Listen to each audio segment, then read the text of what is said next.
Ableton Live 12 comes with this new distortion unit called Roar, and it is a multi-band distortion unit. You might have seen Izotope's Trash, a glorious unit, or Output's Thermal, also a glorious unit. These are two super beautiful things, and now Ableton Live has one of its own natively in its audio effects. Let's take 30 seconds to remind ourselves of what distortion actually is. Distortion is a word that's used very broadly. However, there are two general categories of distortion. There's artistic distortion, and there is the technical distortion that is audio saturation. Artistic distortion is just whenever you take anything like my talking face and you just distort it. You warp it, you make it sound all weird and unrecognizable. However, in audio technical terms, when we talk about distortion, we talk about taking an input signal and adding harmonics to it so that it becomes a brighter and more distorted, more saturated, sometimes fuzzier version of itself. For example, here's a sine wave, and here's us distorting that sine wave. For example, here's my voice, and here's me distorting the voice in one way, and here's me distorting the voice in another way, and here's me distorting the voice in yet another way. And distortion can turn a friendly and round bass sound like this into something super hard and gritty like this. So that's what we're here to do today. With Roar, you can achieve all of these things in a way that is more elegant than any of the tools that have come before it.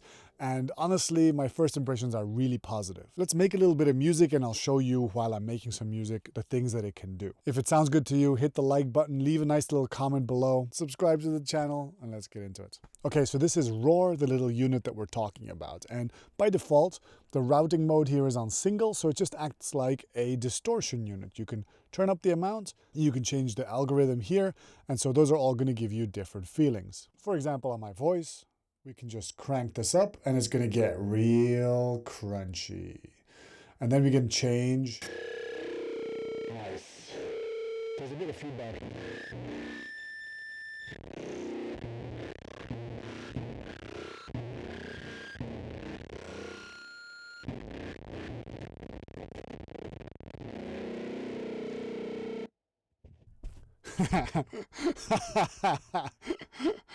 I've got the mic routing back into the speaker. I mean, the speakers are being picked up back in the mic, and with extreme enough settings, it goes completely bonkers. That's funny as heck. Testing. I should do this on headphones, really. Any sane person would do this on headphones, but I'm not. I'm not going to do that. Oh, listen to that. That's pretty cool. Here's the feedback already happening. I'm going to switch to headphones for if not from my sanity and my ears, then my editor's sanity and ears. Testing 1, 2, nice and distorted. This is pretty awesome. What if we turn the bias around? Oh, the bias. So it's almost like a bad telephone. Yeah, nice. Okay, let's push this to its logical extreme. Thank you very much. Thank you very much for joining us, ladies and gentlemen, in this post-apocalyptic wasteland. Clean up on our crew. De trainer heeft 10 minuten vertraging. De trein heeft vertraging. And notice that you can modulate some parameters over time using LFOs, envelopes and stuff. Or you can have the feedback mode where you can just go like this and turn it into almost like a delay. So it goes, hello. This is a delay. Isn't that cool? And then we can affect this just like a delay. And in one of the modes here, feedback mode, we can affect the delay or the feedback differently from the main signal. So for example, I could hit feedback mode and I can go into the feedback one and distort. Yeah, so I'm totally fine. Like the direct one has very little to no distortion on it, but the feedback one is going completely crazy. Isn't that cool? And so one of the nicer ways to use this is to go into parallel mode. So stage 1 you keep neutral, and stage 2 you also create like a super crazy version of it, and then you bandpass filter it and you only keep that crispy layer on top. Let me turn off this feedback mode. And so now what we've got is neutral plus affected. It's almost like a dry wet knob basically, right? So you can affect the parallel version separately and then you can blend them in with each other. For example, here I can blend in fully into the distorted version, and this is gonna go fully into my dry version, and then I can just decide how much crunch I want to add, depending on whether I'm designing some audio for a post-apocalyptic video game. There's also multiband routing. We've got low, mid, and high, and you can affect them separately. So if I just want the highs to be real crispy, I might do this. Maybe just really mess with this. Oh, sibilance. Are you familiar with the concept of sibilance? Let's make some actual music, huh? I'm gonna take myself a synthesizer and make a little riff.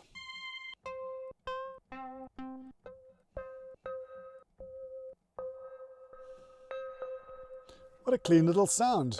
Let's add in some distortion. And you know what I would really like to do? I would like to create distortion in the sides, because there's this like little bit of echo in the sides. So let's put it into mid-side mode. And let's go to the side and turn up the distortion in the sides. And let's choose something a little bit more characterful.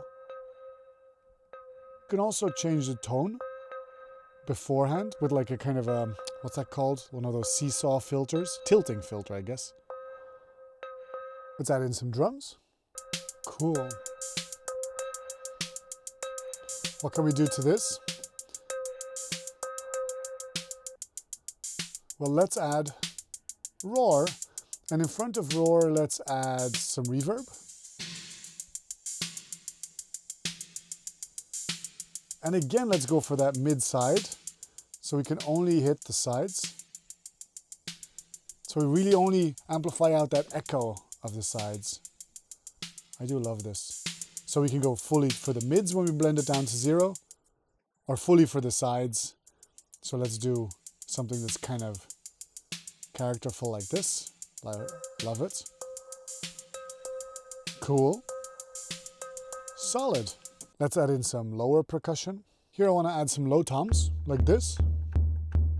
But they're not gritty enough, so let's add in some grit. Let's do a serial one, where we do 2 stages. And then a more extreme one afterwards.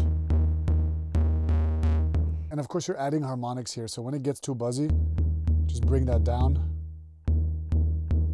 I'm struggling a bit with the bass, and I ended up settling on this thing, this junglist bass, and by moving the mod wheel, it gives this kind of wob wob wob wob wob kind of effect, right?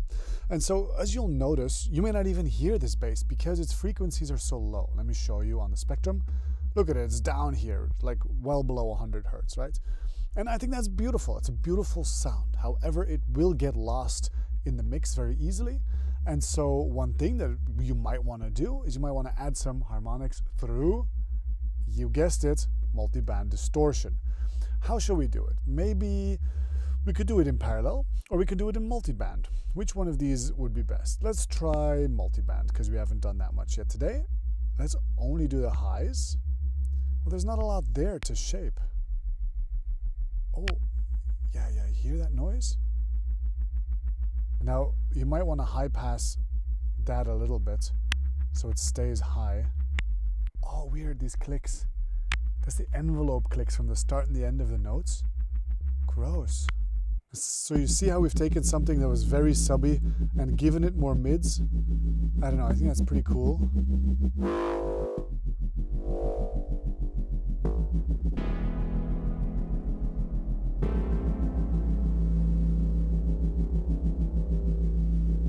Okay, now we're hitting the sweet spot. Thanks to this roar. Because without the roar, it just sounds like this, pure sub. And with the roar, it smears out into the mids and creates this really weird groove. It's got some feedback on it and everything. Yeah. Oh yeah. Okay, let me add a little melody, little melody thing, and then I'm gonna sing over it.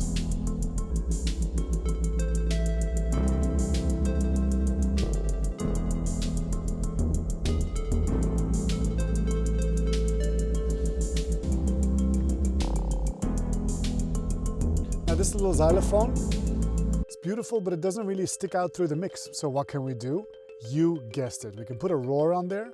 We can tilt it upwards, for example, and just with a single knob here, I mean, with a single routing, nothing fancy, just brighten it.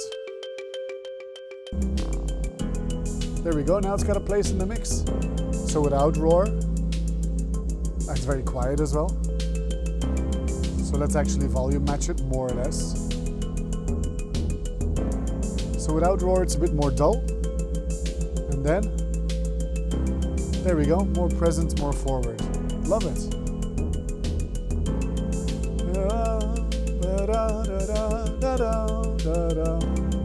It's multiband saturation. This saturation's really got a hold on me.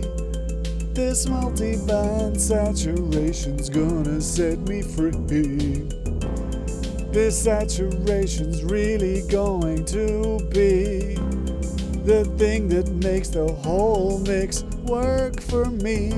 I need some lyrics, I need some lyrics. What am I gonna do? I'd rather stay out late. The selling heaven. I'd rather stay out late. The selling heaven. I'd rather stay out late. The selling heaven. So that's a little quick sketch. It's just a vibe. But yeah, multiband distortion. I highly recommend getting familiar with it. This tool can do so much, from mid-side processing to just tilting your sound a little bit in the mix, bringing it a bit forward, making it a bit brighter, to all sorts of crazy parallel effects like with our bass line where we completely transformed the character of the sound. All right, so that's a vibe. Have you used multiband distortion yourself? Are there any cool uses for it that you have found? Because I just kind of threw a lot of stuff at the wall here today. I think some of these techniques are freaking cool, but I didn't try making some kind of crazy list or something for you. I just thought I'd do something a bit more freeform today. Like I said, leave a comment below to show me some love. If you want to learn how to make electronic music from scratch, go follow my Foundations of Electronic Music course. And until next time, stay producing, be good to each other, and take care. Bye-bye. I'd rather stay out late. The selling heaven. I'd rather stay out